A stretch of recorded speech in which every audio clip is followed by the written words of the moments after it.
Hey guys, this is going to be a quick video about etiquette and playing as a commander.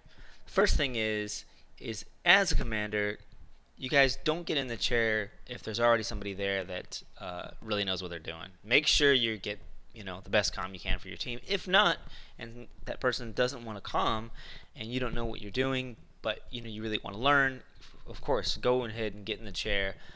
Make sure that your team has the support of you doing that, and they will back you up. Now, if you've never comm before, make sure you've played a lot of games to understand the mechanics and where you need to be placing structures and things like that. But it's very, very important that once you're actually in the chair, that you really listen to what your team is telling you and react accordingly. Now, on the flip side of that, this is what I really want to do this video about is people on the field, etiquette for your comm. Now, especially in the case of a comm that knows what he's doing, don't issue the commander commands. Don't tell the commander what to do. You sit there and, people that sit there and go, oh, we need this or drop this now and do all this stuff. That doesn't help. The commander is, managing a limited amount of resources.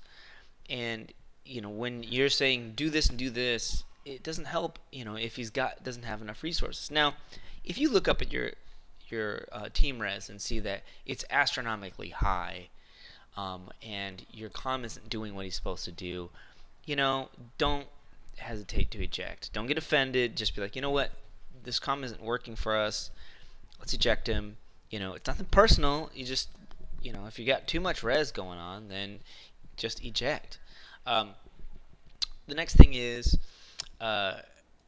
if you see that the commander does not have very much res, don't even ask for stuff, Like, if there's only like 4 res, it doesn't make sense for you to ask. Keep an eye on how much your team res is, because you have to keep the comm chatter down, because the commander has to think. In these really intense games, a commander will be sitting here clicking around the map, jumping from place to place, and focusing on one individual area, trying to manage. Like if per se we were in Overlook and there was an attack going on, you would be a lot more focused in this area, trying to manage that assault. Now on the other side of things, maybe there might be some another being attacked. Like say if this base was being attacked, you might have to react to that. So issuing and blurting out commands, everybody, oh, we need this, we need this, we need this, doesn't really help the commander. It just, regardless of if they're an experienced commander or not, especially in the case of it's a noob commander, you're issuing out all kinds of orders, you're just going to get a bad result, because they're going to try to help you in doing what you're doing, but are going to fail because they can't give everybody what they want. So again, the challenge is, if you're out on the field, help your commander. Like, don't play this like I'm super marine and you need to do what I tell you. No, you need to be out there and, like here's my suggestion and solution for players on the field and how to communicate with a commander.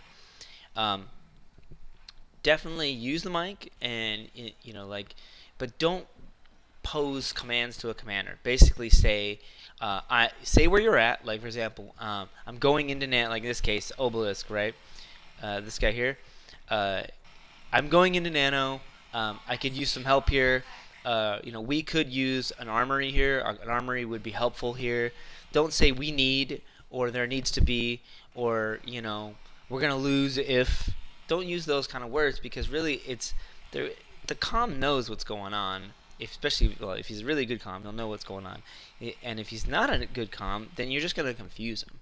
So in this case, watching this game here, like probably the things that you need to tell the comm are beacon, beacon, beacon. In this case, right? The comm is getting out of the chair, getting into an exo, and trying to win this. I don't know how it's just gonna work, but that's pretty ballsy. If you are a comm and you have brave enough to get out of the chair, that's pretty awesome. But keep in mind, you need to be really smart about this. Now, he can't even get back in the chair now, and he needs to get a Mac going to repair the chair, because the chair is going to go down, and they're going to lose that right now. But, yeah, importantly, it is all about etiquette today, and, I want you guys to just, be polite. Don't play this game of, um, I need this and we need this, and you're retarded and you're a stupid comm. You don't know what you're doing. Like, it doesn't help. It's always the commander's fault per se, right? It's always the commander's fault when they lose, and it's always the team's fault when they win. So it's very hard for a comm to really have a good time without a good team communicating well and playing well on the field. So that's all I wanted to go over for this video, and it's just really important to maintain some sort of etiquette with these games. Thanks.